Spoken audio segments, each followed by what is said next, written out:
about real-time gravitational replicas. Over to you, Mukund. Thanks, Abhijit. So indeed, so I'll tell you guys about some work I've been doing on trying to understand real-time gravitational replicas. And this is work in progress with my student, Sean Colin Ellerin.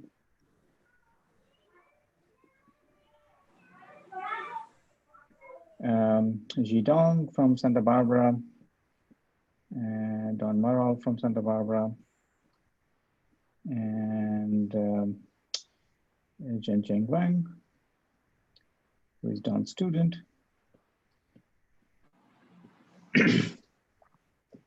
So I'll try to be sort of quite pictorial and try to tell you what our sort of broad goals of this project are. There's some technical aspects which I will elide over, but feel free to interrupt me anytime to ask if something is not clear.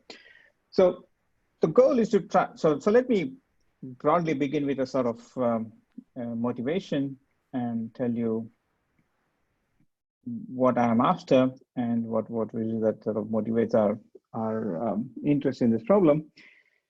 So to set the stage, I'll step back a little bit and say something about path integrals and saddle points, and then come back to the problem, which is really in the context of gravity and ADS-CFT and more generally in quantum gravity. So most of you appreciate the fact that we understand solutions to the Euclidean quantum gravity path integral very well. And we understand that they inform us about non-trivial configurations, especially saddle points, which tell us about phase structure, like for example, instanton solutions in QCD, and so on and so forth. What we don't understand very well, be it in quantum field theory or in quantum gravity, are solutions to the Lorentzian path integral. What are the saddle point configurations and how they tell us something non-trivial about what actually happens dynamically in the process of evolution.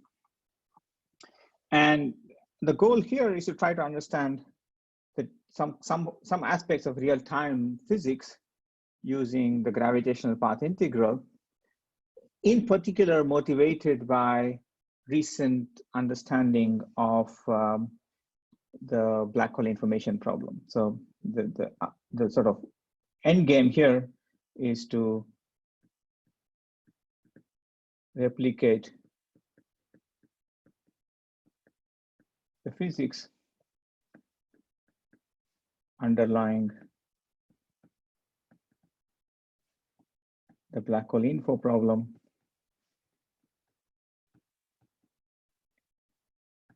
especially in semi-classical quantum gravity,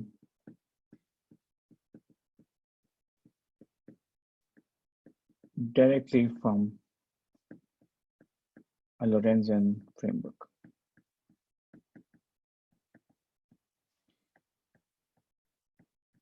And to this end, let me tell you something that what has been done and what is remaining to be done. So let's start with talking about computation of even moments of density matrix, which is a pretty simple object, not quite an observable, not in a single theory, something like trace rho t to the n in a time-dependent configuration.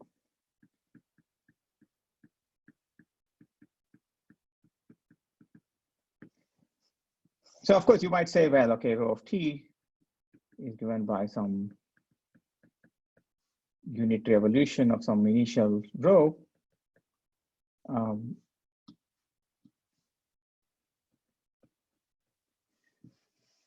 And computing its moments is basically figuring out how to do this evolution and carrying out the exercise of finding the trace.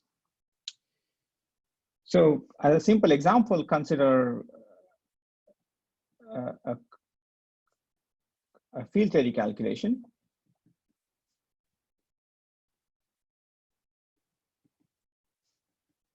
In a state, let's say in a sequence state. As for example, which was something that was done by Cardi and Calabrese about a decade and a half ago.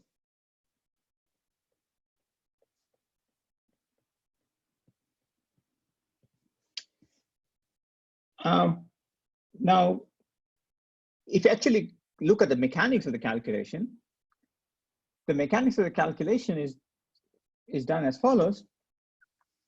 One computes trace rho t to the n using a Euclidean path integral, and then analytically continues parameters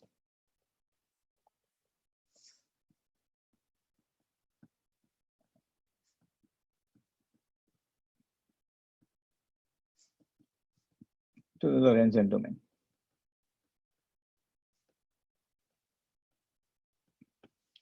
There actually isn't, as far as I'm aware, an honest first principles Lorentzian calculation of this real-time evolution. The state is quenched, it's dynamically evolving, but nobody has bothered to try, I mean, nobody knows in principle, for good reasons, how to do a first principles calculation in Lorentz signatures. And this is at the level of quantum field theory.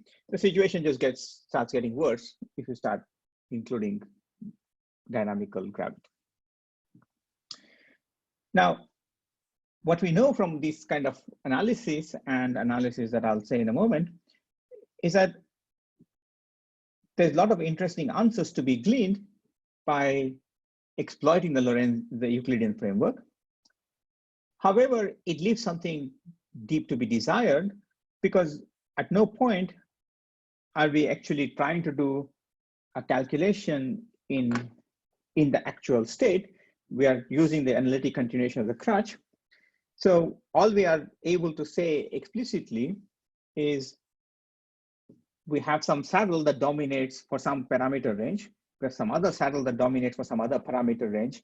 And when saddles exchange dominance, we say, great, we see that something non-trivial happens, there's a phase transition, and maybe some new configuration takes over. And the striking example of this is something that has been discussed extensively in the last year or so in the community, which is this concept of replica wormholes.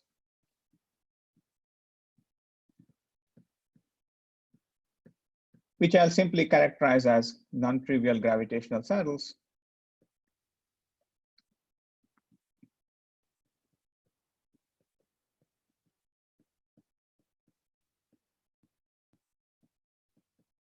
which contribute to the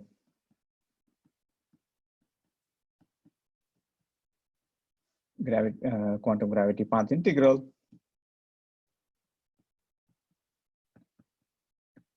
And in particular, insofar as the black hole information problem is concerned, a new saddle emerges, a new semi-classical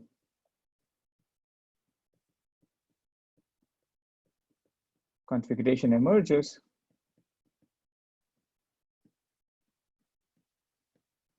around the page time.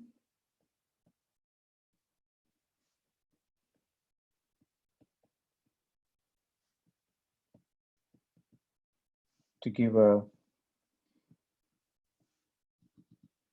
potential unitarization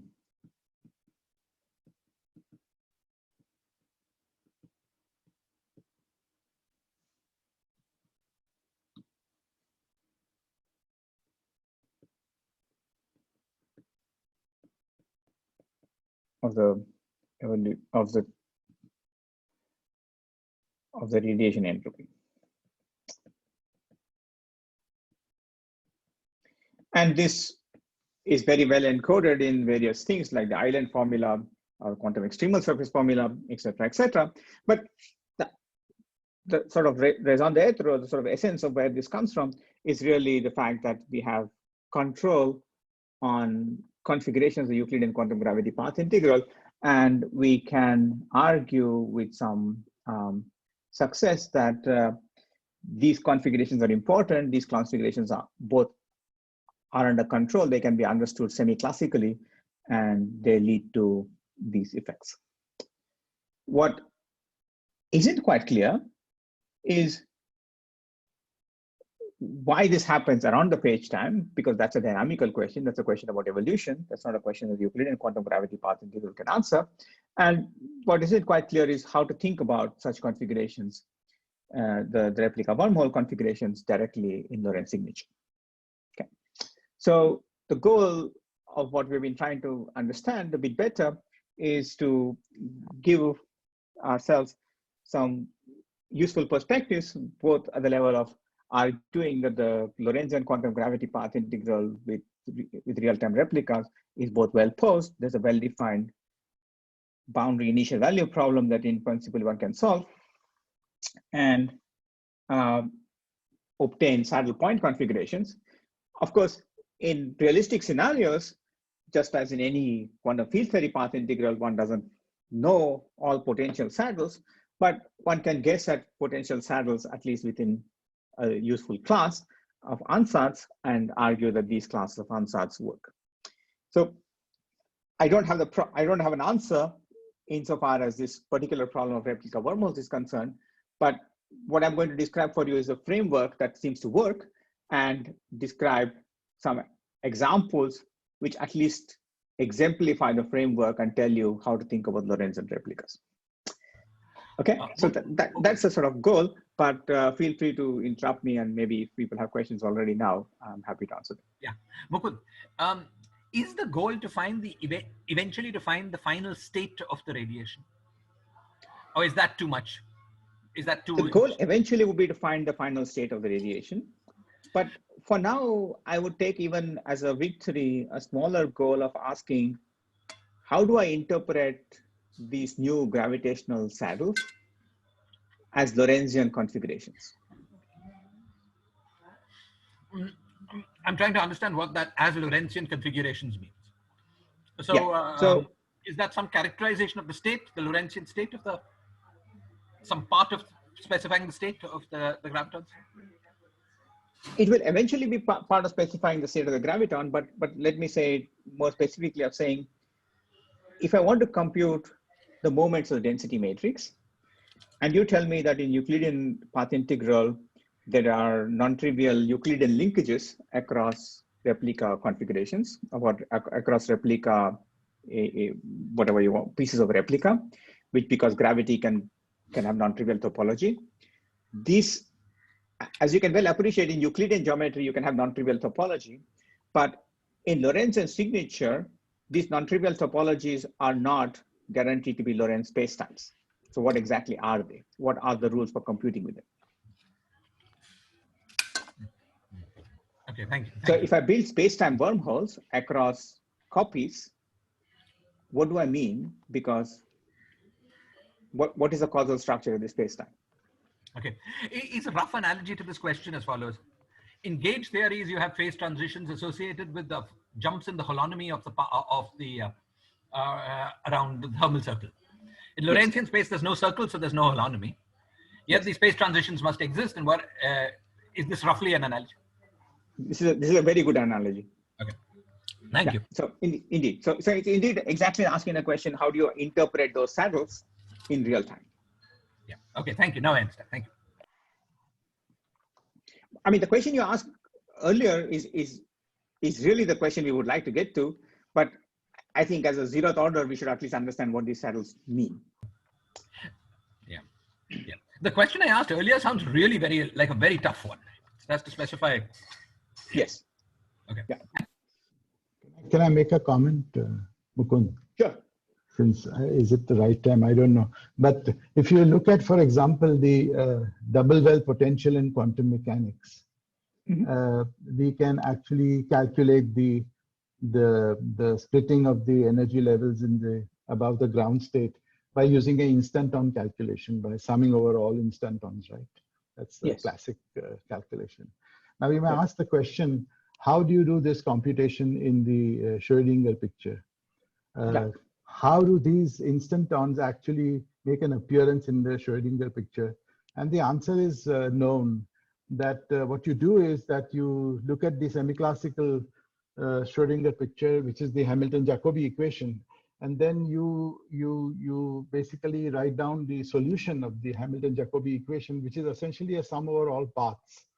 And in fact, the Euclidean solutions really pop out by doing that type of a summation over all paths, where the Euclidean time essentially is the path length in the Schrödinger picture. I actually don't have a problem in quantum mechanics, because in quantum mechanics, I understand you can give an argument which basically is a contour deformation argument, which tells you how to pick up these contributions of these paths and tells you which paths, which saddles dominate. So, you know, if you want to be precise, we could sort of talk a bit about how this is well understood in the context of resurgence and sort of Eccles' theory of what are the configurations that contribute along the path of steepest descent. The point is that such things are not well understood in quantum field theory. You know, already the example that Shiraz said is one. They're just much less well understood if you go to quantum gravity. So indeed, I mean, I don't disagree that there are examples where we understand them, but the context where we want to apply these rules are contexts where our understanding is quite limited. No, but I mean, just to make one more point in half a second, I'm sorry, half a minute, is that what I would do is I would begin with the Wheeler-DeWitt equation in this problem, and learn how to solve the Wheeler-DeWitt equation semi-classically. And something very similar, I have not attempted this, but something very similar to what I said in quantum mechanics is likely to happen. The role of Euclidean classical solutions in the Schrödinger picture, that's what I'm talking about. I'm not entirely sure, but I'm happy to take that offline and discuss this later. Okay. So I don't think the Wheeler-DeWitt equation has the information fully. Because, okay. because the solutions, you see, let me say this way. The replica solutions are not, the stationary points of the full Euclidean quantum gravity path integrals. They're not stationary points of the Hamiltonian. So there's a distinction between, in my mind, between things which I would want to call space-time or replica wormholes against spatial wormholes. And much of the Wheeler-DeWitt formalism is really aligned to spatial configurations, is not really aligned to space-time configurations. Yes, Important, but this distinction. I understand. Okay, we can discuss this. So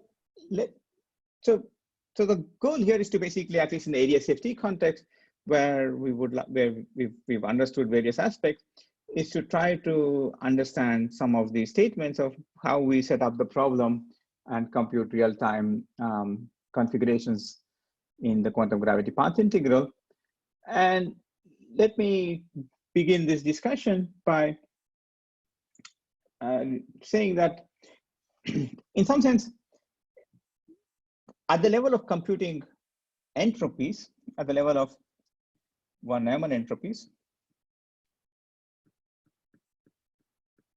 as opposed to Rayleigh entropies or moments of density matrices, you know, if you want the island formula or covariant HRT formula, quantum HRT formula, it does the job. Gives a prescription, tells you what to compute. You extremize.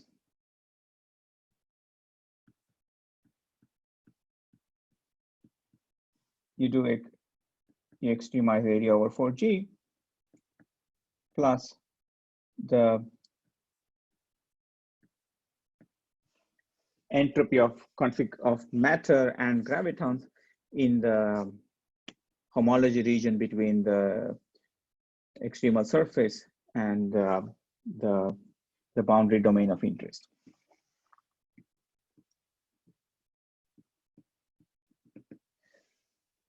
But you might ask, where does this formula come from? And we were given an answer to this, at least in the RT context, by Lefkowitz and Maldacena, and which was further generalized by various people. And they basically gave an argument directly by generalizing the Gibbons-Hawking argument of the Euclidean quantum gravity path integral. And a few years ago, with Aitor Lefkowitz and Zhidong, we sort of, we sort of gave an argument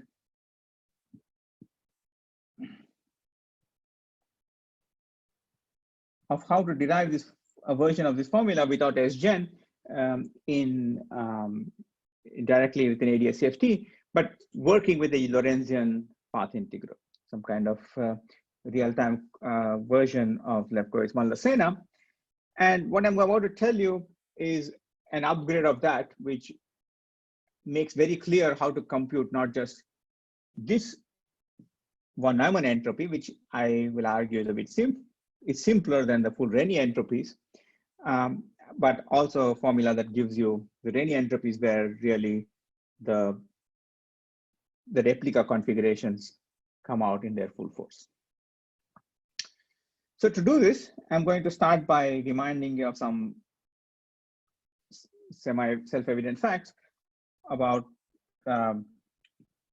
real-time density matrix computations in quantum field theory, and then talk about how to upgrade them and give you a prescription for well-defined variational problem for the quantum gravity path integral.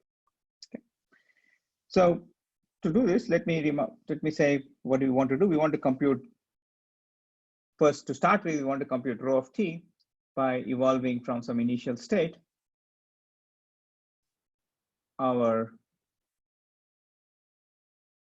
with perhaps some time-dependent Hamiltonian, our given initial density matrix, and then we may want to further define some sub-region density operator at time t by tracing out the complement.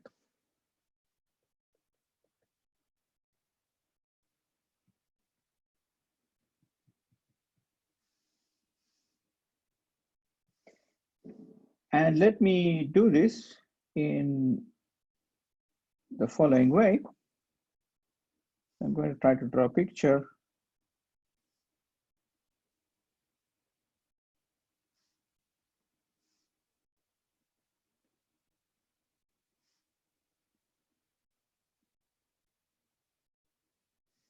Which illustrates just the technical statement that rho is obtained by evolving forward and backward.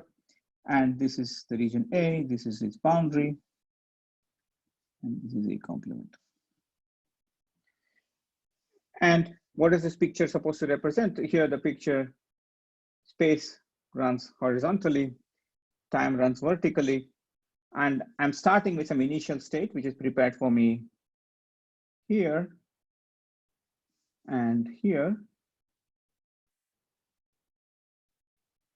And you can think of these two pieces as the, roughly speaking, the ket and the bra piece of the initial density matrix rho naught. And given that initial density matrix, I evolve forward with the evolution operator u on the kets, and I evolve back with the conjugate, the adjoint evolution operator u dagger. And I again get to identify my kets and the bras at some future time, and the future time is determined by when I want to compute rho of t. If I'm doing quantum field theory, this future time Cauchy slice is some fixed slice because I'm working on a field theory in a fixed background. And if I further trace out a subregion A complement, then I get to glue the ket and the bra piece precisely along A complement, but not along A. So in some sense, I should have left open the cut here. And by inserting in boundary conditions, I can pick out the matrix elements of row A at time t. Okay, so this is a usual statement of how this path integral is to be viewed. I've just drawn it both with space and time information here to make clear that we are doing a non-trivial space-time evolution in a quantum field theory with some fixed initial state and time-dependent Hamiltonian. Very good.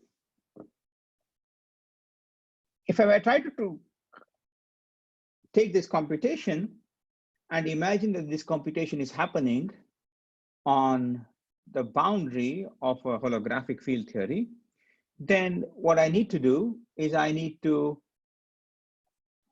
construct the density operator in the bulk, the dual of the density operator in the bulk. I need to construct an analogous geometry whose boundary is this tent-like two-sheeted surface.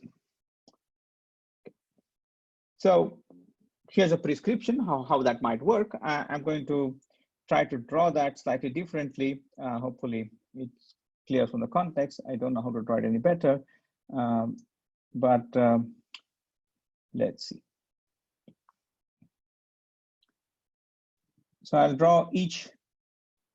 So this is my Ket spacetime and this is my Bra spacetime. And here is my, this is not a singularity, this is just some initial state. Let me draw it this way.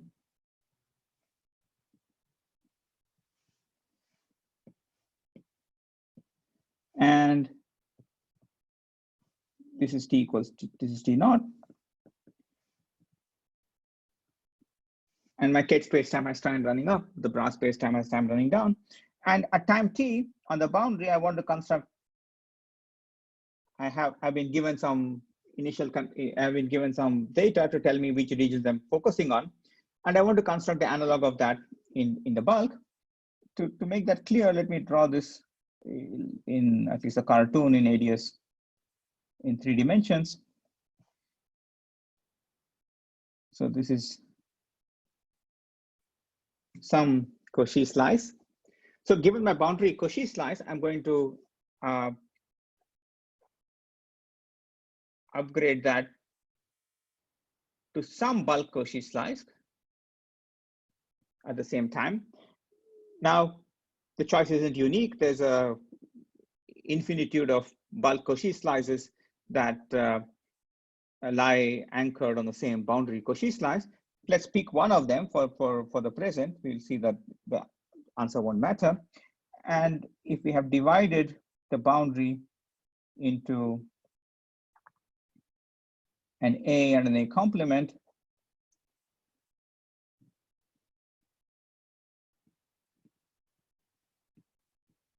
then we should do the same on the 2 bulk and boundary slices. And perhaps, and in addition, then you're left with the separatrix that separates A with A complement, and that separatrix extends into the bulk along the bulk, somewhere along the bulk Cauchy slice as a bulk codimension 2 surface. So let's call that gamma for now.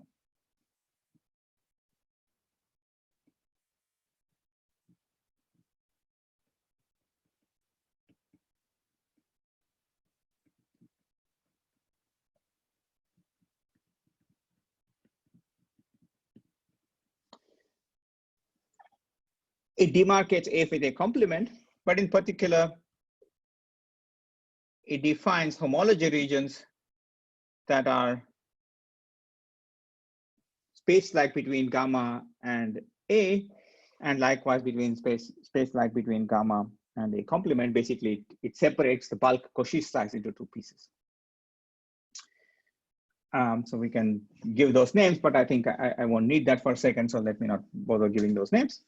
But the gluing conditions on the boundary path integral told me that I need to perform the path integral over all the configurations in the region associated with A complement.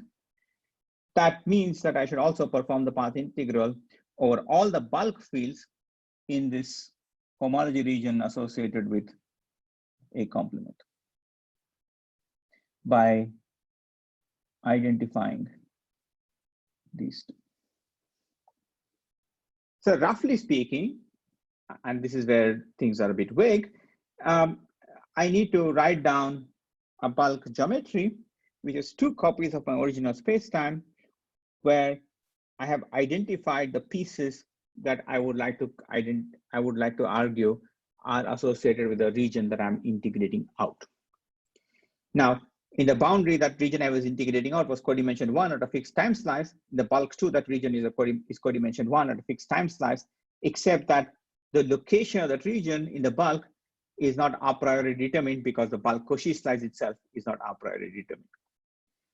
Okay. So once we have done this gluing, this gives us the bulk construction. So let me call this a bulk ansatz.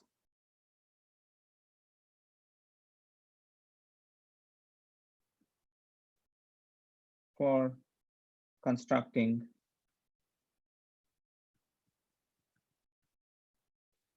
I still call it rho A of t, but remember with the proviso that this really is the bulk dual of the density matrix, not just the boundary quantity.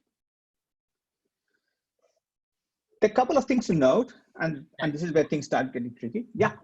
If we're working classically, is this the same as finding a classical solution given half the data at early times in your first picture, half the data at early times in your second picture, then the other half of the data in your hashed surfaces, and then the identification in AC? Yes, classically it's basically just that. Yeah. Okay, and is there a rule saying that the bulk solution should be smooth everywhere except at the boundary, the whole map? Yes. So and if you are going to allow for singularities at these boundaries, you need to tell me what the rule for allowing such singularities is. That's where the non-trivial aspect of the discussion is going to be. Yeah, yes. you got it. Yeah. So indeed, as Shiraz presaged, this is the kind of boundary initial value problem that one would like to solve, and one would like to make sure that this guy is a saddle point. It solves the equations of motion for the gravitational path integral, at least the classical equations of motion. And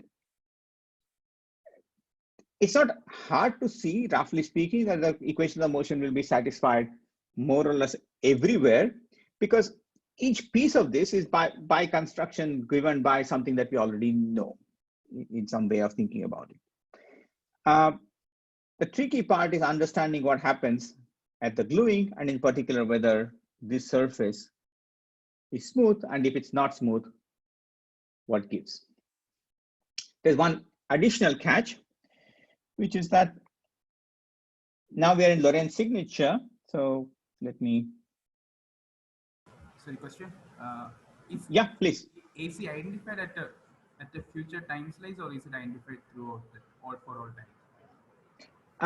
It's identified only on the future time slice, because remember on the boundary in this previous picture, A complement is only identified at the future time slice. You know, Kets and the brass evolve independently, and then the identification happens at the time of interest, roughly speaking. You don't try to identify any other time. That would be acausal as far as QFT evolution is concerned. Here, likewise, you only identify at the time of interest. There's an ambiguity of what the time slice itself means, but assuming assuming that I'll address that in a while, once you identify the time slice, this identification also only happens at the time slice. So as of now, the gamma itself doesn't have any relation to the usual HRT surfaces. No. So it's meant to suggest that eventually, if you do replica computations for arbitrary n and take n to 1, yeah, it will become the HRT surface. But right now, it's just a separatrix. Yeah. The notation is suggestive, but you shouldn't conflate it with the HRT surface just yet. I just wanted to know that there are no conical singularities in the Euclidean setup in the gravity. I'm coming to the conical singularities. I haven't said anything on the conical singularities. It's worse than conical singularities. Okay, very good. So this is a statement for just constructing the density matrix. But before I talk about conical singularity, let me tell you one additional problem that the Lorentzian solution has that the Euclidean solution doesn't have. I have made very clear by construction that I don't care about the future of the space-time beyond the point where I'm trying to compute the entropy. And I shouldn't care about the future of the space-time beyond the point at which I'm trying to compute the entropy.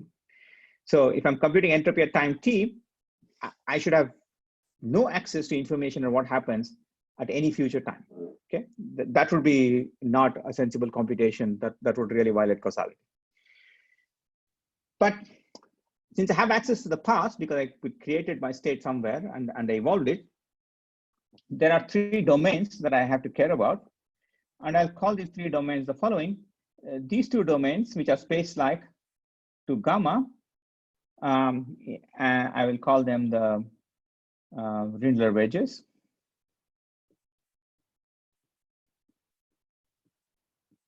Of A. The causal past of gamma, I'm going to call the Milnor wedge, the past Milnor wedge.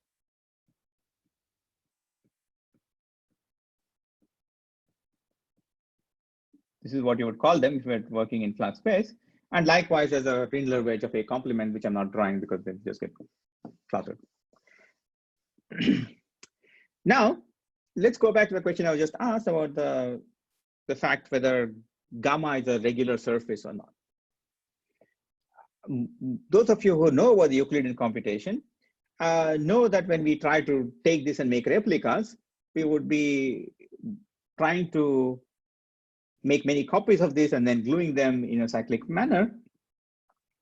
At that point, we start worrying whether, and then there's 2 computations to do, but in one way of doing the computation, we introduce conical defect, the cosmic brain of Lefkowitz-Maldacena, you will.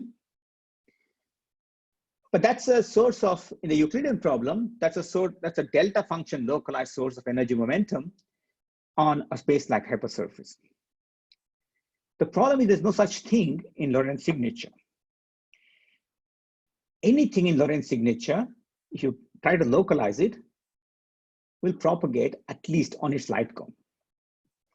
So if you put a conical singularity, you have to start worrying what happens on these light cones. Okay, and that's going to be an issue which I'll try to discuss. So to be specific, let's try to compute now, given this configuration, let's compute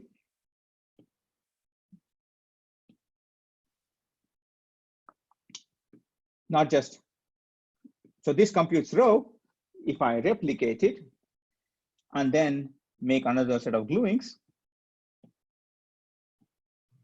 where I now glue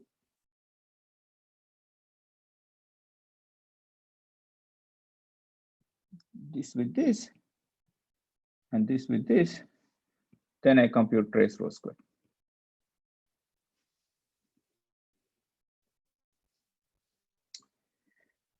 So it's a cartoon, it's a caricature. I still have to solve equations, but roughly speaking, the caricature tells me that the way I would compute replica geometries is by gluing individual pieces of Bras and Ketz, now upgraded to Bras and Ketz copies of space-time, with the rule that gluing is cyclic.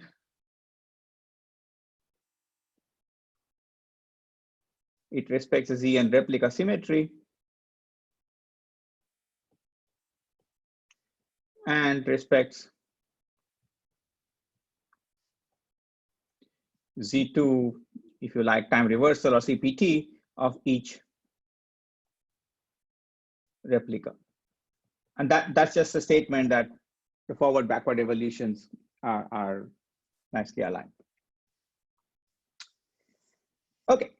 So can you please specify something more about what is Zn replica symmetry here? Sure. Yeah. So certainly. So when I'm trying to compute trace rho to the n, Okay. and what I have to do is I should think of this as trace rho times n copies. And this is, so I just stack together n copies of rho, but matrix multiplication here, because of the trace, is cyclic symmetry. It's invariant under cyclic permutations of the rho.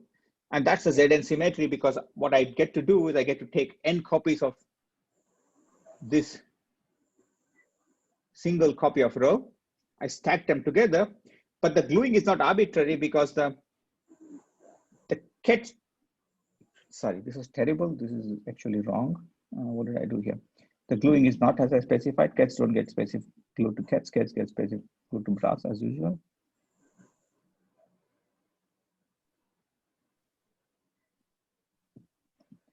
Sorry. So this ket goes to this bra, and this get goes to that bra. Sorry, I apologize for that. I should have flipped the diagram. I hope this is clear now.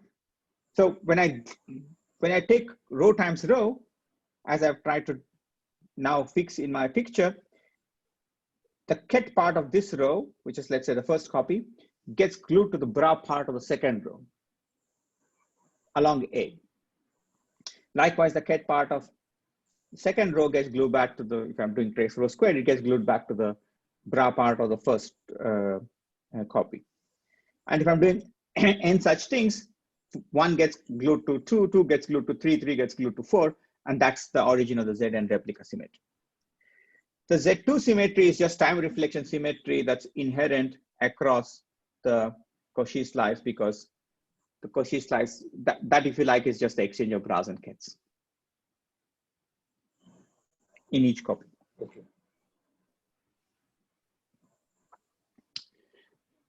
So that's the configuration we need to study. Yeah, go ahead. Something in continuation with the Zn replica symmetry. So suppose we are calculating entanglement entropy for mixed states. Then we cannot identify the permutations uniquely, because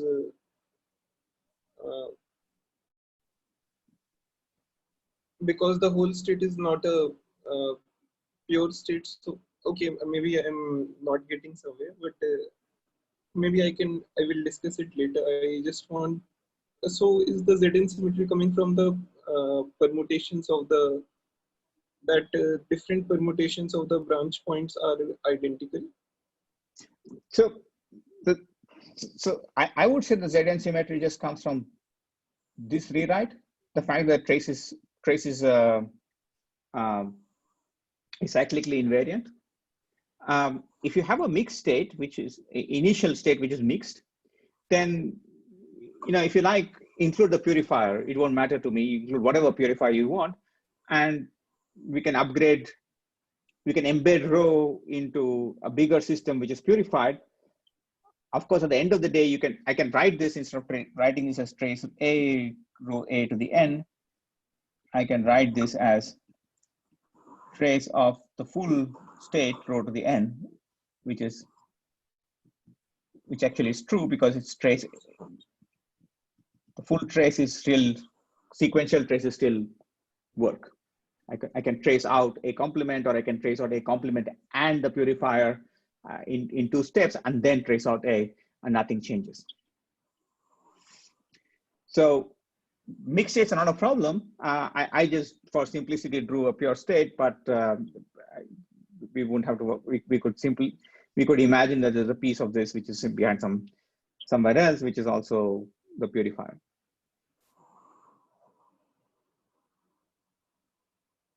Make sense? Yeah, thank you, sir.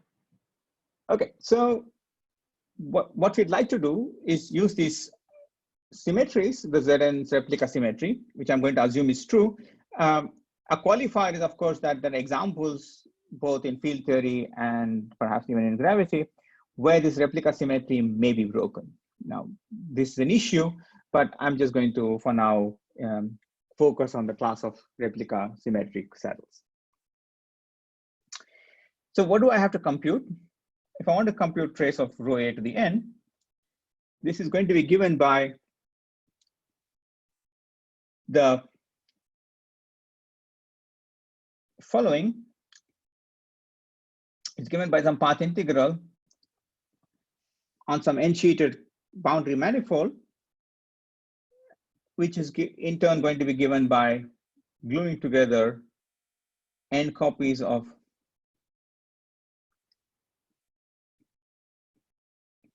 so Bn is a boundary geometry where n copies are cyclically glued together.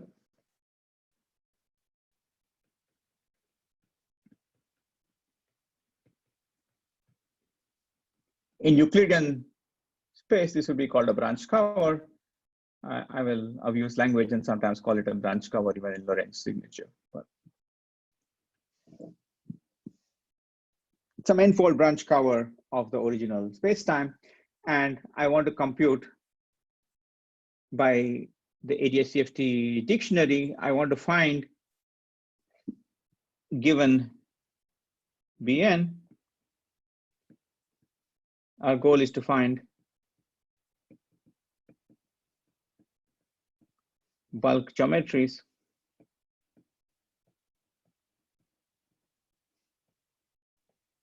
that fill in Bn under saddle point configurations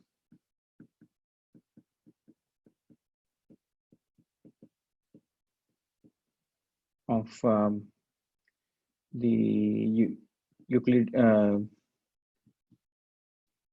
the real-time path integral, real-time quantum gravity path integral. So we will specify what we mean by saddle point configurations of the real-time quantum gravity. Indeed, indeed. So that's the main thrust of what I want to say. Actually, I'm not keeping track of time, so someone should tell me how much time I have. Yeah, and you can go ahead. You still have some. You have time. Good, thank you. Just tell me, give me like 5-10 minute warning before I'm out. Yeah, yeah. So, by the way, Mukund, one question. I thought during the previous discussion you had constructed a specific bulk geometry having to do with the identification of those regions separated by the separatrix. yes. Now you were saying that you only need to do this identification of the boundary and fill in the rest of the bulk geometry and allow all possible saddles. I mean, what was in other words, I didn't quite understand the bulk geometry that you constructed on this this particular slide. Very good. So see, very good. The thing that you really know what you're doing is a boundary geometry. So that's some kind of field theory path integral on fixed background. When you go to the bulk, for a single copy, you can argue that roughly speaking, since it's trying to construct in a fixed state, then you should just slice the bulks. If you know the full wave function in the boundary, then you know the corresponding bulk state. Let's say the state is geometric. It doesn't have to be, but let's say it is. Then given that it is, you can slice that fixed state and extract a bulk analog with this separatrix of what the boundary geometry must be. That's a bit glib because it's roughly, and I should have been made more clear, this is roughly a bulk ansatz. Because so far I haven't imposed dynamics in the bulk. Okay. Okay. So this is an ansatz, and what this ansatz tells you is that the bulk geometry, whether it's computing matrix elements of rho or computing trace class observables or powers of rho, looks like it's built out of things that you know. But that's a bit fast, because at some point you have to ask, does it solve Einstein's equations? Or does it solve Einstein's equations in the appropriate matter, if depending on the state you've picked? And so far we have not asked that question. So the right prescription, which I perhaps should have changed the order and said before, is you first build up the branch cover on the boundary, which builds the boundary density matrix and builds the boundary reduced density matrix. And given that boundary reduced density matrix, you ask, what is the bulk dual, which would compute for us traces of powers of this boundary density matrix. What I can say before we do anything is that the bulk geometry will look like many copies of this far away, but there will be non-trivial deformations coming from the fact that something non-trivial is happening around the separations. So the word people like to use is back reaction, which I'm happy to use, but with the caveat that these are sources that are purely space-like, so they don't actually have any dynamical extent, so they don't, technically speaking, back react. But with that proviso, you can think of this as adjusting the solution to allow for these separatrix to have dynamical information. Okay. And that's where the non-trivial part of the question really is.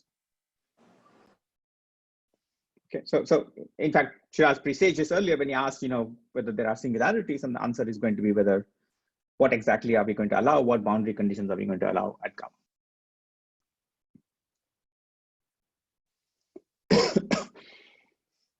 Okay. So there are two ways to settle this problem, and I'll just say what the two ways are, and I'll probably just describe one of them.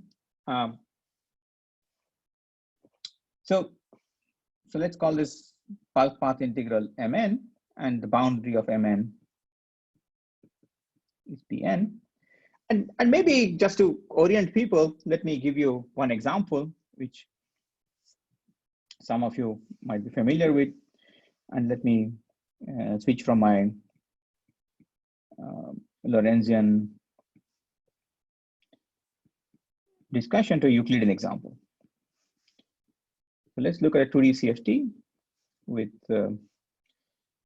A being disjoint union of two intervals.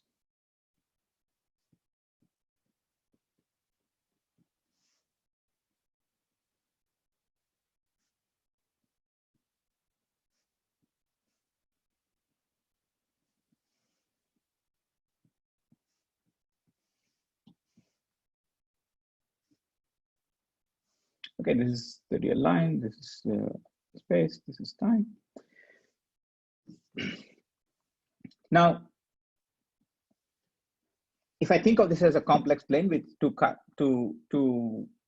cuts, then when I compute rho squared, trace rho A squared on the boundary, this is the partition function of a CFT on a torus with modular parameter set by the cross ratio of these 4 points in some conformal frame. Why? Because I take two copies of this line,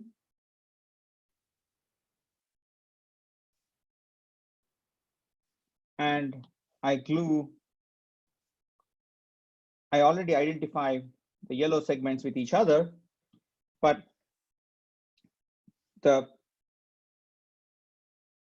these segments are identified like so.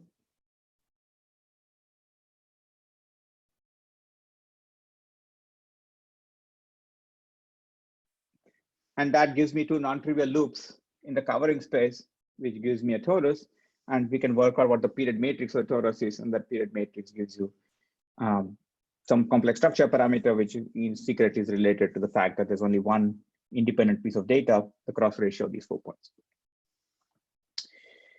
And if you go to the bulk,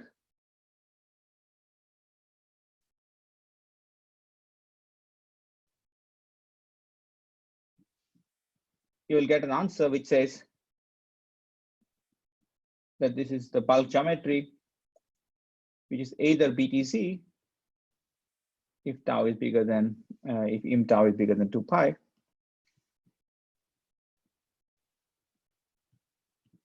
and its thermal ADS,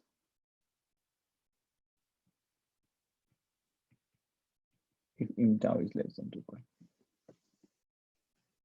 Okay, what does that translate to?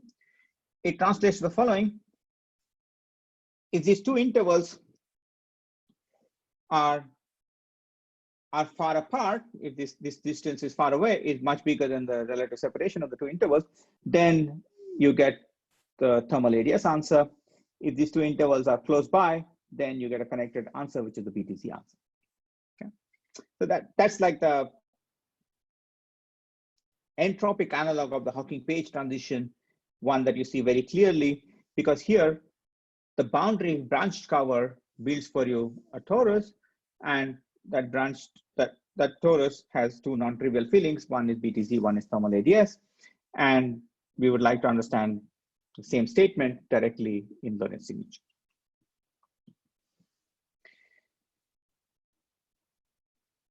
Very good. So here B2 was a 2 torus, and M2 was there are two different saddle point configurations that give you solutions to the bulk equation of motion. I see there's a question.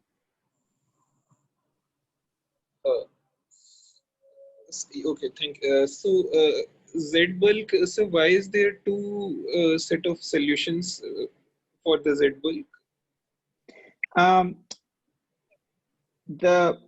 Okay, so in general, given some boundary conditions, there can be multiple solutions to any path integral, to any saddle point. There can be multiple saddle point configurations that fill up the saddle. But let me say it more simply why there has those two saddles in this case. So if you have a torus can either be short and stubby or long and skinny.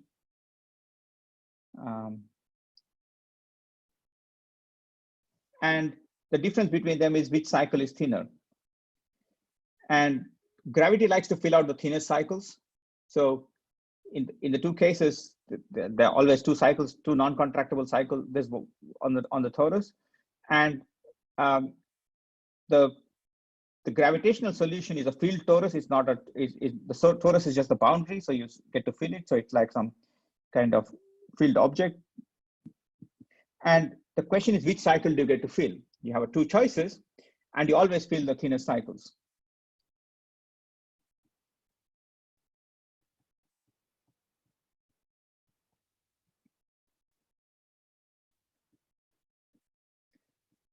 Why? Because if you start with the initial conditions where some cycle is thin, then the gravitational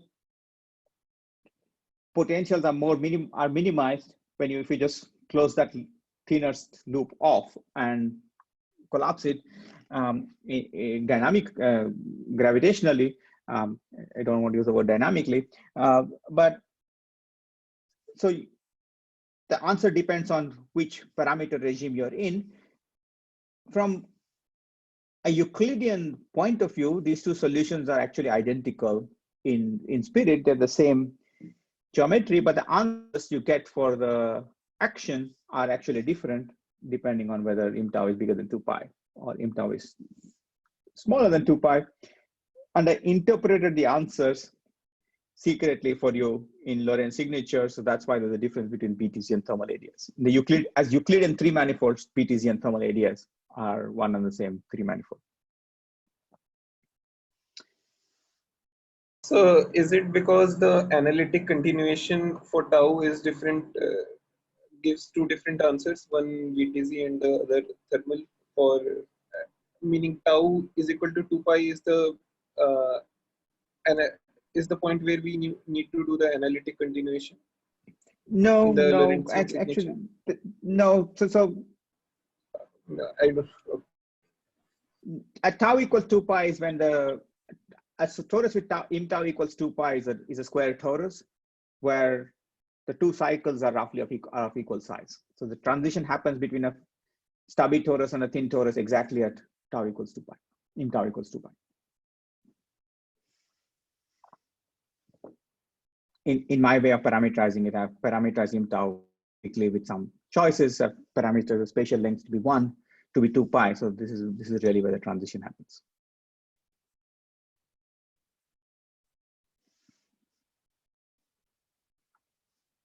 But sorry, this statement has nothing to do with the Lorentzian continuation. This statement is a purely Euclidean phase transition statement. There are two saddles for the Euclidean configuration. One dominates in some parameter regime, the other dominates in some other parameter regime. I just interpreted them. I gave them Lorentzian names, but we don't have to give those Lorentzian names.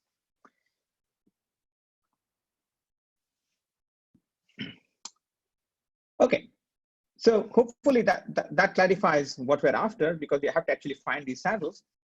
But this example also clarifies something else, which I can do one more step here. So here, B2 was the torus, and M2 was a 3-manifold with negative curvature.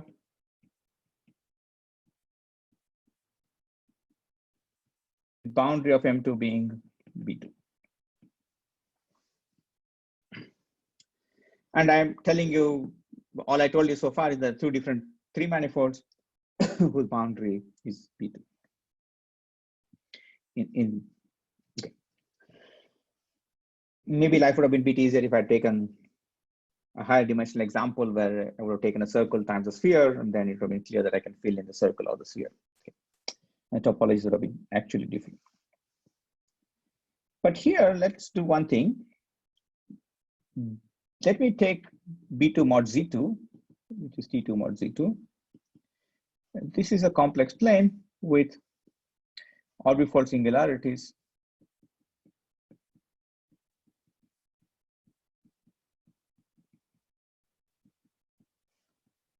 at the boundaries of A. My 4 points. In fact, it's what happens if we take a Riemann surface, which is the multi-sheeted cover of the complex plane, and take the quotient that implements the branch cover construction. You get back the complex plane, but now with the branch points of the surface being conical, being orbifold singularities. I could also take M2 mod Z2. Let me call this M hat 2. This is, I'm going to give it a name. It's a single fundamental domain.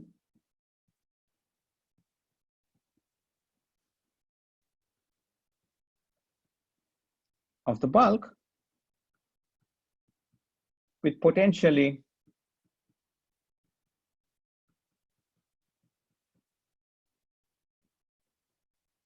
conical singularities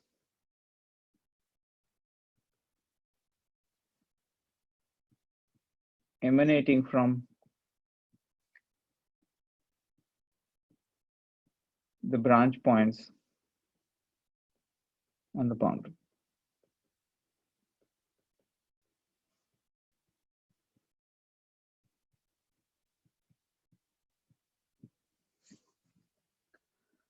Why? Well,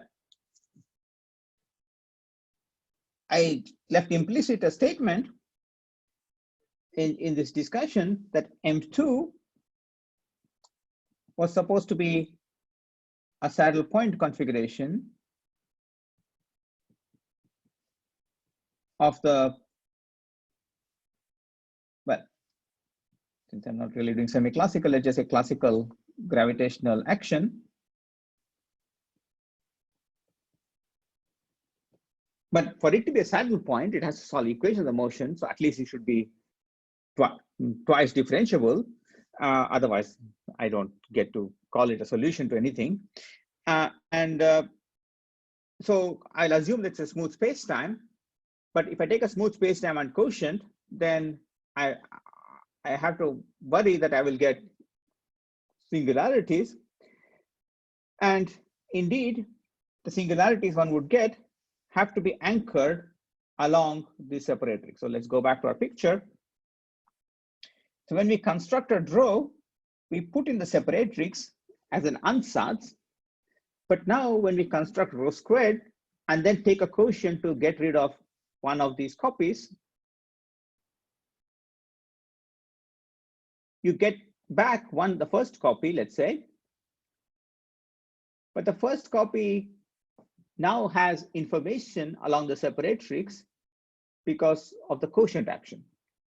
So everywhere else, the spacetimes are identified. So there is nothing, so to speak, to do. The quotient doesn't do anything.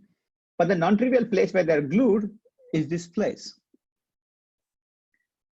And this place can carry curvature. And in fact, it does. And one way to tell is that this is a conical defect.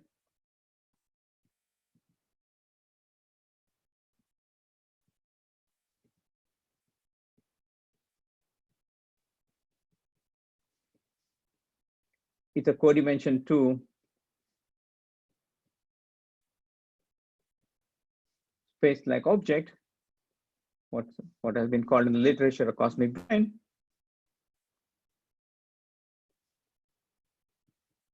With tension proportional to 1 minus 1 over n. Okay.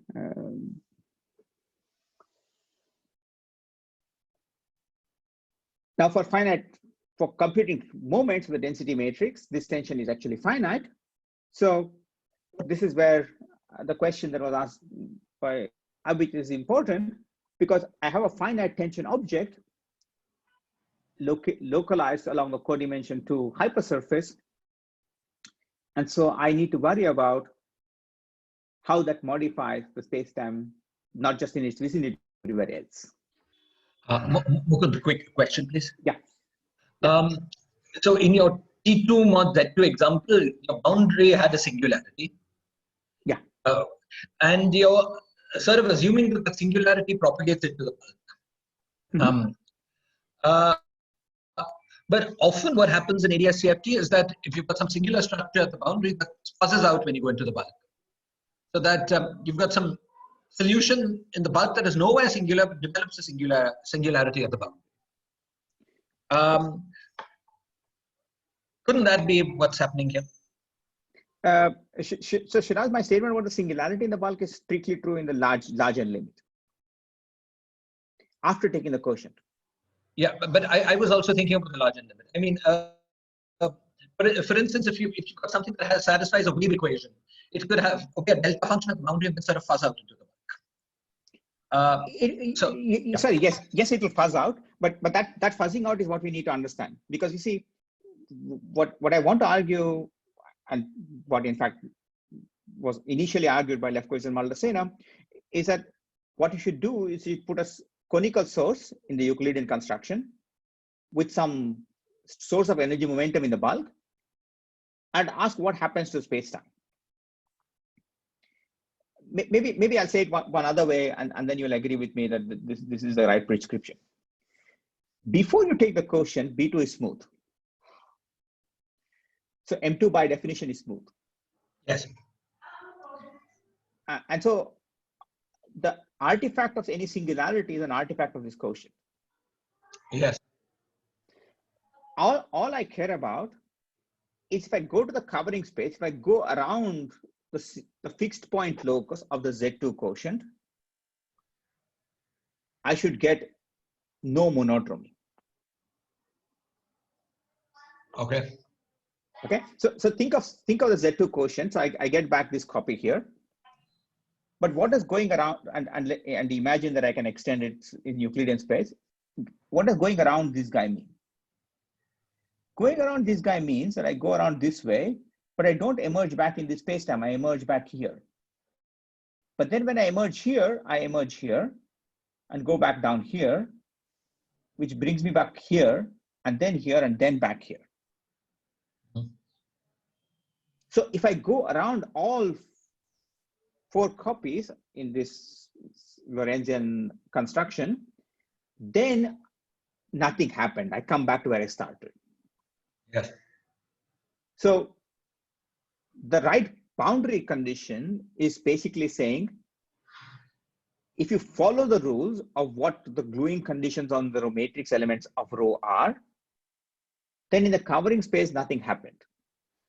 But if you just go from here to here, that could leave you behind a pi over 4 singular, pi over 2 singularity. Because you haven't crossed over 4 times. You have to cross over 4 times to pick up no monodrome. Okay. So, but the end conclusion is that as a spacetime manifold, there is a singularity somewhere in the bulk. It's not a completely smooth spacetime manifold. In the quotient geometry, it's singular. In the covering space, it's smooth. So if you take the whole bulk geometry, including all 4 of these things, then that's smooth. Then I'm happy. Yes. Thank you. Yes. So that's the rule, and practically that's an easy way to explain the problem. So the right way to explain the problem is basically say construct a branched cover, find the bulk geometry that is the smooth bulk manifold that has that as its boundary condition. As long as the whole bulk manifold is smooth, then I'm happy. That sounds right. Yeah. Pragmatically, it's much easier to work in a single fundamental domain, and a single fundamental domain does have a conical singularity. Thank you. So, sorry, Mukund. So, I mean, one could have imagined a filling out of a cone, locally at least, which does not have a singularity in the bulk, right? But that's kind of part of the ansatz that the identification, just like the boundary, has also been done in the bulk, and then it is clear that the singular, the orbifold structure of the boundary should kind of extend into the bulk. Okay. Indeed, this was the first quote-unquote proof that was given by Fursaev for the Ryuta-Kainagi formula very soon after Ryuta-Kainagi. And there's a flaw with this proof, and the flaw with this proof is very straightforward. I'll just tell you the flaw in terms of a technical calculation. The flaw is that it doesn't reproduce CFT answers for any entropy. Okay, this was pointed out by Matt Hedrick, 10 or 11 years ago. So Cardi and Calabresi not only computed von Neumann entropies, they also computed all the moments of density matrix for simple configurations. And there's a non-trivial end dependence in the Rényi entropies. If you do what you suggest, what happens in Fursaev's computation is that this orbifold is just there in the bulk. It doesn't affect the equation of motion. So it looks like the geometry is what you started with, and the same geometry for any n. Consequently, the Rényi entropies are n independent. In other words, the entanglement spectrum is just flat. Trace rho equals trace rho squared equals trace rho cube equals whatever, some number. Not true. Just not true in any non-trivial field theory. That's the problem. So the trouble is that anything that has a source of energy momentum tensor must be allowed to back react, if you want to call it equivalence principle, because otherwise you don't get what I just said. You don't get something that's smooth in the covering space. Okay. Yeah. And this was roughly Lefkowitz-Maldaceno's upgrade of in the Euclidean context of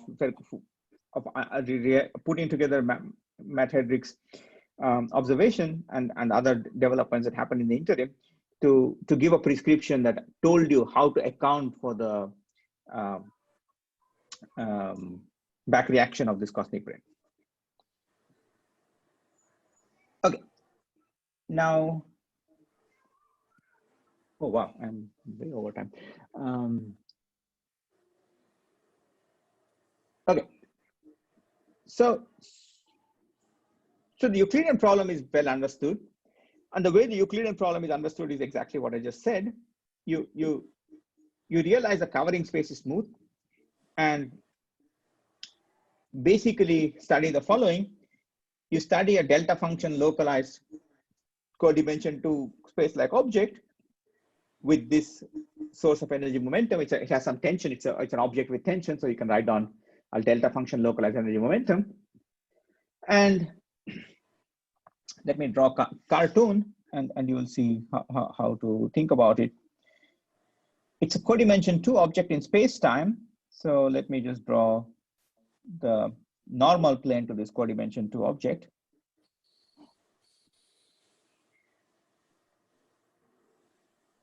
So this object is like some, if you want, something that goes into the plane and goes back behind. And what we're saying is that if you go around this object a number of times, there is no monodrome. That's a smoothness condition. That's the absence of Zn singularities upstairs. But you can think of this as some kind of angle, and there's some radial coordinate going away from this locus. And you can work out the local geometry in the neighborhood of this singular source of energy momentum. So there's a delta function localized.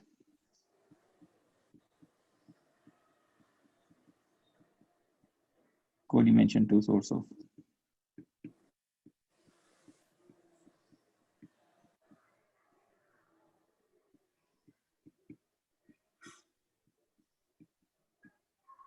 and the easy way to say it is that if you look in some, you can even write down a local ansatz in these coordinates. You are basically allowed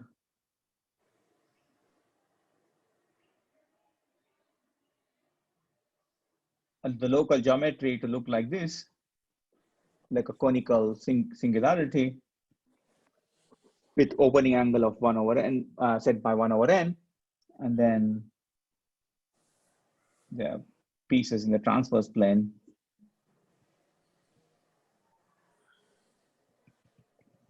And you can just basically study the following. You can study the local. So this is some local expansion of the metric in Taylor series around this singular point. If you like, these are just Gaussian normal coordinates. You can just decide to build these coordinates by shooting geodesics, space like geodesics away in the Euclidean context from this source, and admitting yourself the fact that there is a source of strength 1 over opening angle 1 over n in this configuration, in this spacetime. And once you have this, you can study the local dynamics of Einstein's equations, tell you what Einstein's equations tell you locally. And if you, the easy problem to study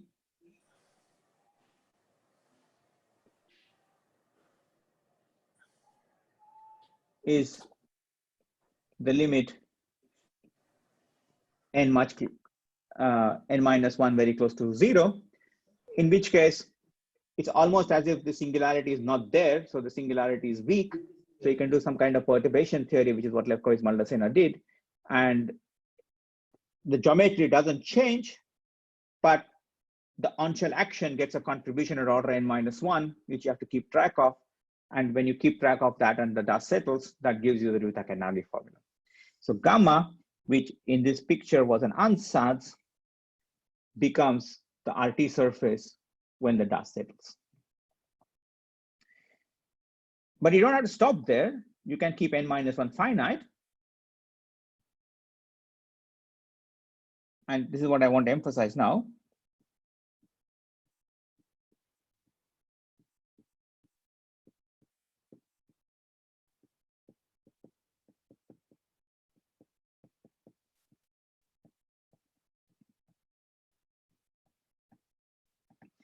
There's a well-defined variational problem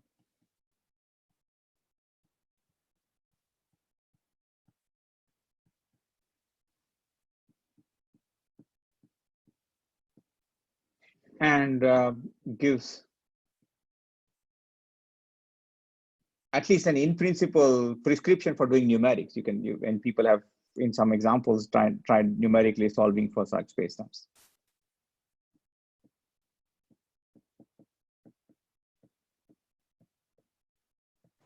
Mukund? Yeah.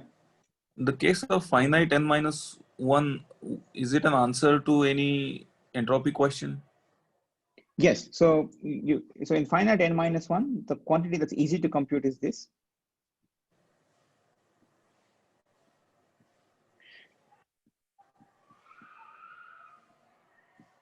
So this is what you would like to compute in field theory. It's called a Renyi entropy. No, but I thought that would involve multiple covers. Right? Is it the Yes. same as just having an orbifold singularity for the torus? The torus partition function actually computes the second Renyi entropy. But the torus partition function can be computed by taking the quotient and putting in an appropriate cosmic brane, appropriate singularity on the complex plane, and getting the torus partition function from there. I mean, that's not so surprising because this is basically Schottky uniformization on the plane. No, but Plane these, with identification. these orbifold singularities that you're talking about are on the torus itself, right? No, on the complex plane. See, sorry. When I take the quotient, sorry, where was this? When I take the quotient is a copy of C. It's one cover of one fundamental domain of the branch cover. It's not a torus with singularities. Torus is smooth. Okay. I mean, yeah.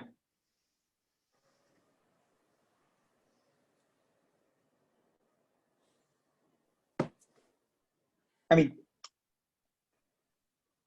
maybe it's a bit more clear here. I do the identification and then quotient on this picture.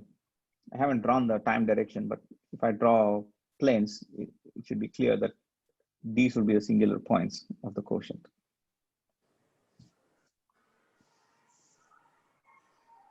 Make sense? Yeah, okay.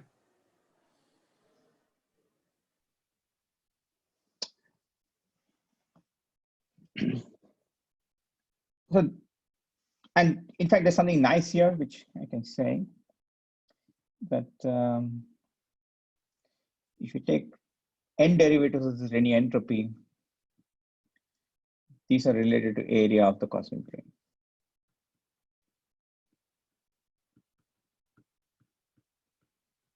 In the quotient. Okay, this was explained by Zhidong. It's actually not so if you think about it, it's not so hard to understand why this is true. Roughly speaking, what gravity likes to compute are free energies. It doesn't like to compute entropies directly. You can get entropies from gravitational computations after doing a Legendre transform, but this guy is like a free energy. This guy is directly like a free energy, variational derivative with respect to n. I'll say one more thing, and then quickly tell you what the Lorentzian answer is. The one more thing I want to say, which is related to also the question about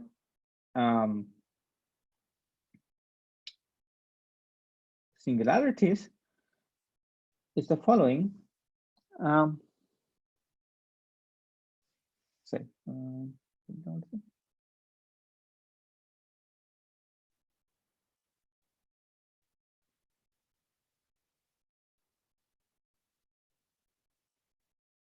Yeah, the thing I want to say is that,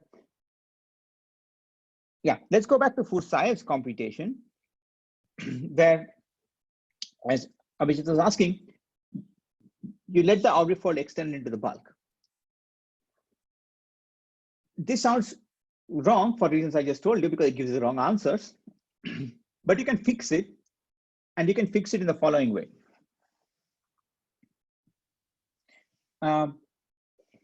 You can do a two-step gravitational variation problem.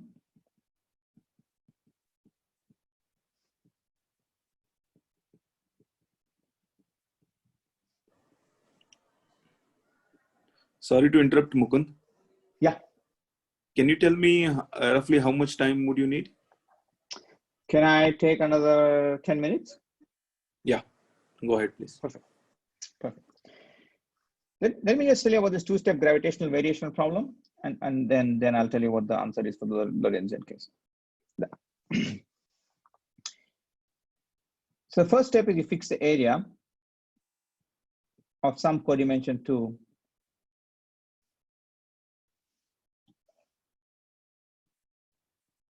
surface. And this, heuristically, I'll just say it's like full psi, because that's roughly what his computation amounted to doing. And then integrate over all areas to impose the remaining Einstein equations.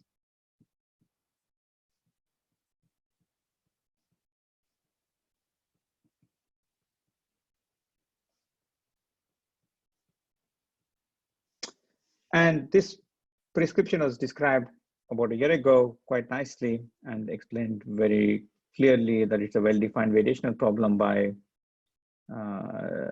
Dong, Harlow, and Marolf, actually by Dong and Marolf in a follow-up paper to a paper by Dong, Harlow, and Marolf.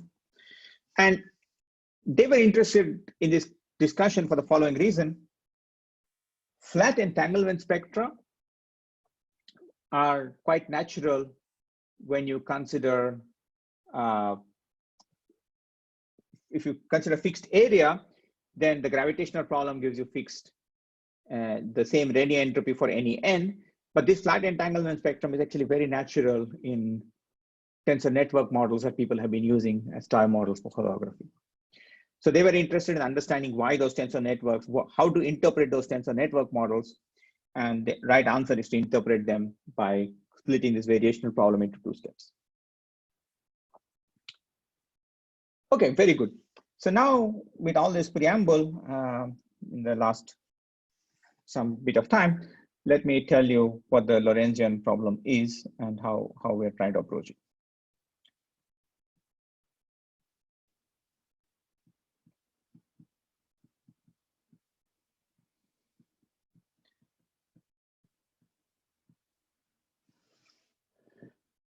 In the Lorentzian problem, let me just describe it in two different ways. One way is that you can go back to this picture that I was drawing before in the normal plane to the codimension 2 surface, except that now this normal plane has Lorentz signature. It's not a Euclidean plane, because now along the brain, this object is this codimension 2 object is space-like. So its normal plane is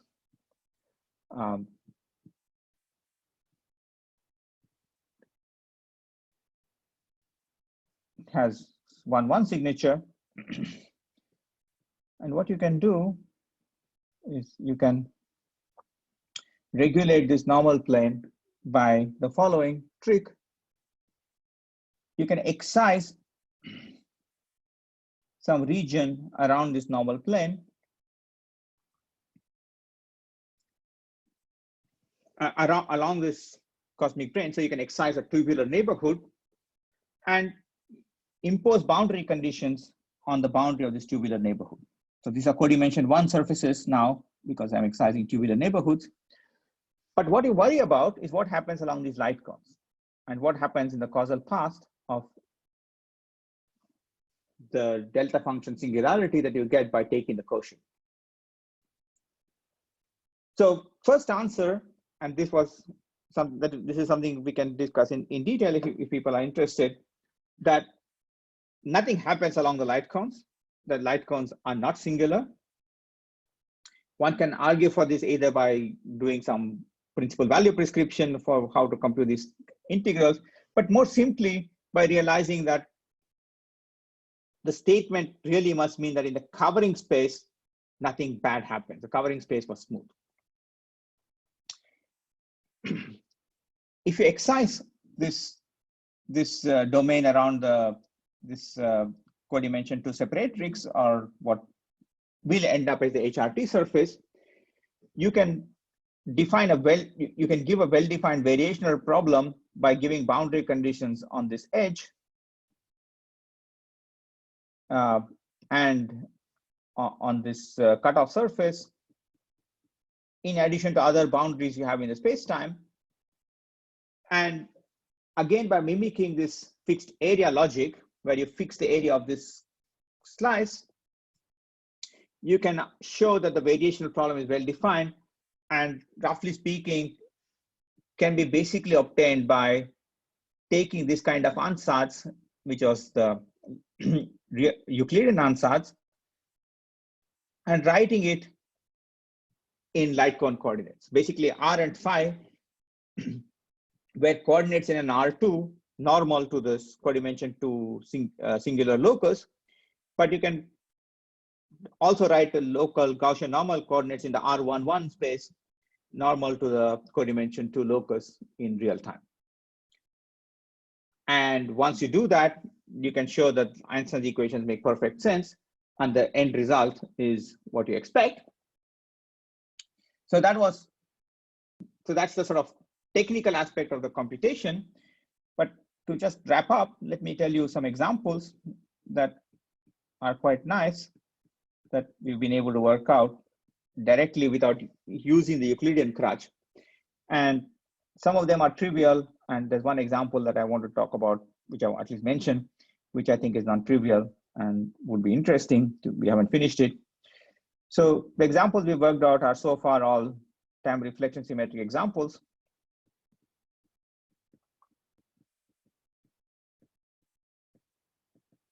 And these are 1 and 2 intervals in 2D CFT.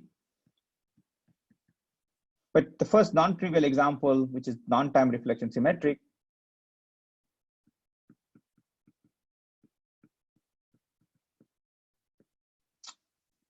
is this. Let me just draw this. Take a 2D CFT where you have an interval like this, and another interval which is relatively boosted related to the first one. Okay, and time runs out.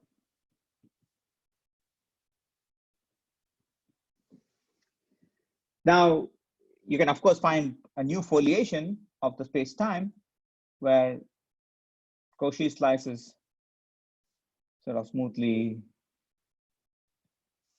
interpolate like this, but because of the relative boost, this is not given by a simple, this is not given by a saddle point to the Euclidean path integral. You actually have to find a new saddle. I think we are almost there, but we haven't fully dotted our I's and crossed the T's and shown that this works. The more interesting example, which I really would like to do, but we haven't tried yet, is to do quenches in CFT and construct dual Rényi geometries. This, as far as I know, has not been done. Most people who compute Rényis compute them in the Euclidean configuration and then analytically continue. There's some nice work from a few years ago by Tom Hartman and his collaborators, trying to argue how to build this directly from, trying to argue for using conformal block expansions to obtain the Rényi entropies from the bulk using vacuum block dominance. But that answer is done in Euclidean signature, followed by some analytic notation. Okay, so I didn't give you too many details, but hopefully I gave you a flavor of what we're after. And all I want you to take away is that there exists a very well-defined Lorentzian, a real-time prescription, which can be used to define various moment computations of density matrices in real time. And of course, the million-dollar question is, what does this mean for replica wormholes? And that question I have not even touched upon, but I'm happy to stop here and take questions. Thank you very much, Mukund, for a wonderful talk. Let's all thank Mukund again.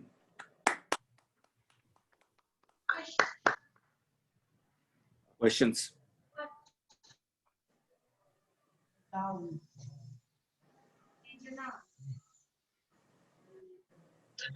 So if you wanted to compute the actual entropy, once you've got the solution, you compute some sort of action? Yeah. So to get the just the Lorentzian. Yeah. Yes. So just the Einstein action of the solution. Just the Einstein. Okay. Thanks, Chirag. There's one important point there. So the action in Lorentz signature has an I, and let me write it roughly as this. If I just truncate to single Brand ket, and it's a I times ket minus I times Bra. There's one very non-trivial fact about the Einstein Hilbert action, which has to work, that this guy has to be real.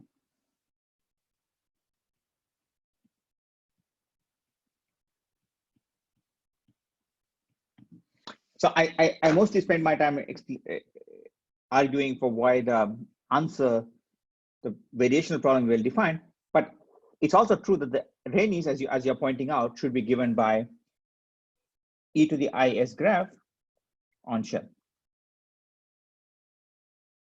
This should be e to the minus Sn roughly. And for that to happen, the left-hand side must be purely, the I times S graph must be purely real. And you can give an abstract argument using time reflection symmetry and the replica symmetry to argue that the action is going to be real. There's a corollary. The corollary is that the spacetime can't be real everywhere. The spacetime will actually be complex in the Milnor wedge of this co-dimension 2 singularity.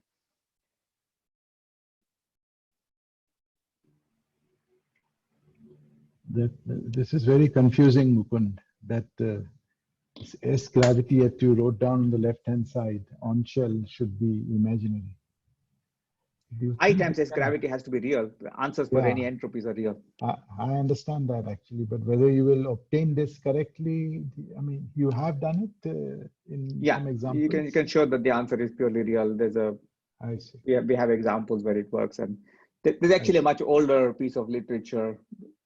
This has been discussed in the literature before. There's a much older piece of work from the 90s by Sorkin and Lukov, which argues why this must be true with some explicit examples. I can give you a short answer if you want. The short answer is, in this two-dimensional space, if you go from the normal plane being Euclidean to the normal plane being Lorentzian, once you do the regulators, you can do an action computation after you slice out a tubular neighborhood of this gamma by, well, if you assume some piece of the answer, so I can tell you that, let me make one assumption for a second and then tell you what the answer is and then tell you how to get rid of the assumption. The assumption you can make is that the transverse directions don't matter for a second. They do matter, but let's not worry about them. If they don't matter, then the problem is really two-dimensional. You can truncate down to this two plane. And on this two plane, if you excise a circular domain, then in the Euclidean case, what you're attempted to do is, because the Einstein-Hilbert action is in 2D is topological, you're attempted to use the Gauss-Bonnet theorem and just pick up a topological term to the answer. This is what will guarantee you area over 4G. The Gauss-Bonnet theorem will give you a 4 pi, and 4 pi times transverse piece divided by 16 pi g will give you area over 4G. Now, the tricky part is knowing what the Lorentzian analog of the Gauss-Bonnet theorem is. But turns out there's a complex analog of the Gauss-Bonnet theorem, which you can just employ, and it will give you I times 4 pi, which is exactly what you want. Nice. So long answer short, there's a clever trick involving the Lorentzian Gauss-Bonnet theorem, which will do the job. Nice. Nice. Thanks. Amazing. One stupid thing is confusing me. Yeah. Specification of a problem is real. So if I look at like a classical problem, yeah, real finite conditions and so on. Then if you have a complex solution, should you also have a complex conjugate solution? Yes. But you see, Shiraz, that the Kets and Bras are important now. Going from Ket to Bras is a complex conjugation. So you're right that if you have a complex solution, action is complex. There's a real piece and an imaginary piece. And roughly speaking, you get real plus imaginary from the Kets, and you get real plus imaginary from the Bras. But the reals cancel because of the complex conjugation, minus signs.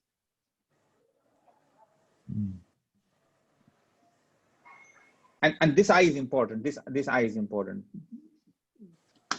This I is very important for that.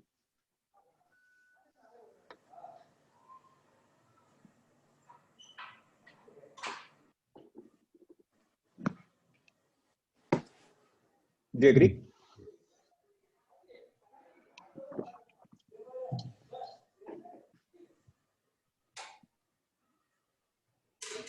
I have a naive question. Huh? So why is the exponent of the gravitational action equal to the entropy? I might have said something. Let me check one thing. Not the entropy, it's a free energy. So it's yes, you're right. I should be careful. It's really the free energy, and then I should take one. I appreciate the Euclidean and exponential of the Euclidean action is free energy and so on, but okay. No, but it's really the free energy, and then the any entropy is log of that free energy. Okay, thanks. Yeah. Sorry, Mukund, a somewhat stupid question. In the Euclidean case, you could define the tubular neighborhood saying it's a neighborhood of epsilon radius. Yeah. How would you do that in the Lorentzian case? We can do the same thing. We can do it as a neighborhood. You can take it as a circular neighborhood of epsilon radius. And there's another way to understand my statement to Spenta about the Lorentzian Gauss-Bonnet theorem. No, but if you say circle with epsilon radius, it's not a circle in the Lorentzian. It will be hyperbolic. I know. I agree. I'm just saying, you know, take that. You think of it as a Euclidean thing and then take the circle. I'm just saying, you know, I don't mean to say constant Lorentzian distance, because yes, you're right. That's not a circle. That's a hyperbola. Maybe geometry is not important. It's just the topological thing that is. Exactly. Okay. Exactly. Just the neighborhood part. Just the neighborhood part. Okay. Yeah, and so the circle is a bit of a fake. Is a bit of a fake because in the space-like part of gamma, it's really a circle. In the time-like part related to gamma, I change the normal so that it follows a circle. It's a surface that changes signature from space-like to time-like. Mm-hmm. And that was important. Yes, you're completely right. If I just said fixed distance, then it won't. And space-like, then it would be hyperbola. It won't be circle.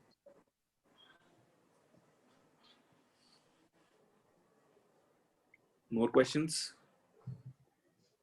Yeah, I have a short question. Hello. Go ahead.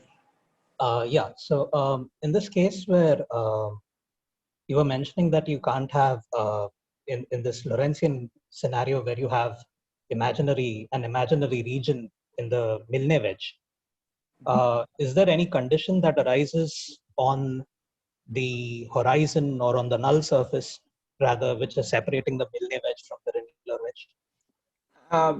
We are not seeing anything drastic happen on that horizon. Okay. So in examples, what we see is that, there's a source of stress energy localized on that surface if you go to the quotient space, but nothing bad happens. Okay. Yeah. And coming to this replica wormhole point, I was just curious about, so this was largely on a discussion on these 2D CFTs and their bulk. So like if we consider the dimensional reduction in this case, are there any insights? I mean, have you thought about like the ensemble interpretation which might arise if you take the dimensional reduction? No, because you see, let me rephrase it. Ensemble interpretation as a lack of factorization of the gravitational path integral, which I find a bit more palatable and more clean-cut statement of what actually is happening. If I take it that way, then the rules are the same for the Euclidean and the Lorentzian replicas. Gravity glues whatever it can glue, and the upshot is going to be that even the Lorentzian computation is not going to be factorized. It won't be it's no better or no worse than the Euclidean computation. Don't therefore, interpretationally, I don't therefore see this as a, providing further insight.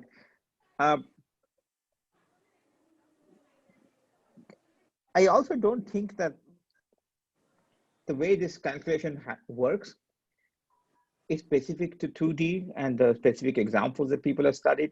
It's just much harder to find solutions in higher dimensions for the gravitational problem with these boundary conditions. I mean, even this problem that I sketched out here with the non-time reflection symmetric solution, I know for the 2-second Reni, it's a torus with a complex, with some deformed complex structure parameter, but it's not nice. Thank you. So Mukund, if instead one is thinking about computing the Reni entropies in the CFT itself and not from the bulk, then would this Lorentzian prescription translate to something different from the usual Euclidean prescription on the boundary? I would say yes, in the following sense. I didn't draw a picture, but let me draw this picture once and for all. The picture that I quite like. So I would say that the computation of entropies in CFT are computed on this funny contour always. Let me draw 3 of them.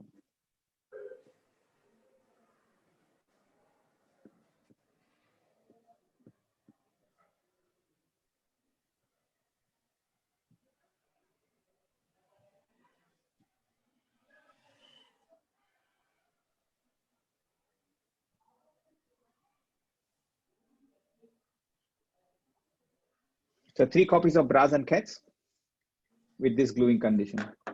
This would have been my safety answer to begin with for a time-dependent density operator.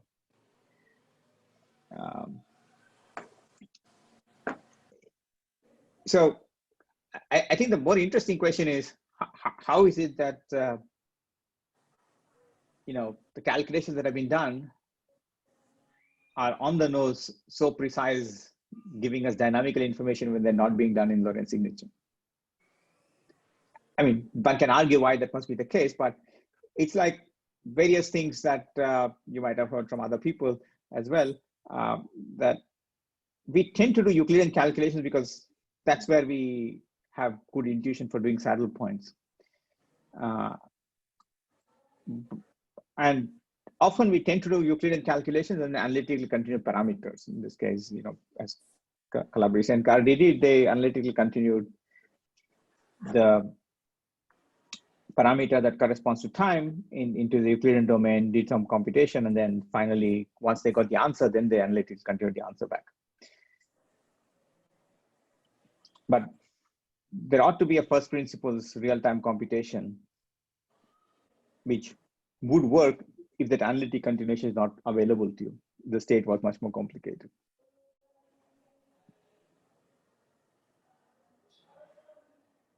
So I would have never said that the CFT calculation is defined by the Euclidean problem. It's defined by the Euclidean problem only for equilibrium states. No, but the prescription that you have given for the bulk computation, would it now translate to purely Lorentzian prescription here in this case? For the CFT? Yes. So you build this geometry in the CFT, and then you fill this in. That's what I would have said. Okay. And I gave you a sort of, in some convoluted way, this construction was going about doing that.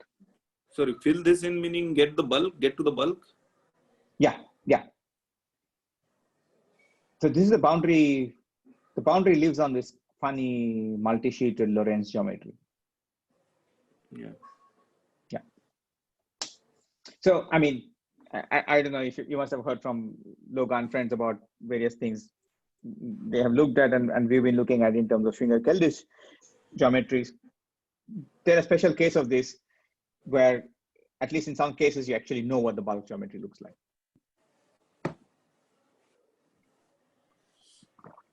This 2-copy of the exterior of the black hole glued across the horizon cap that they worked out for the Brownian motion, and then with Chandan and Loga we worked out for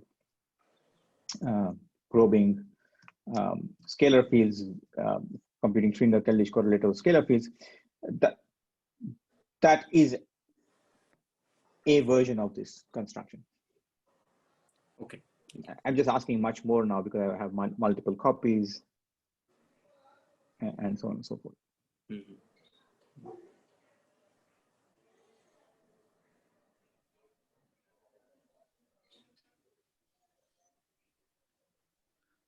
Okay, I guess it must be quite late, so we should stop here, and let's thank Mukund again for a wonderful talk. Thanks, Abhijit. Thanks, everyone.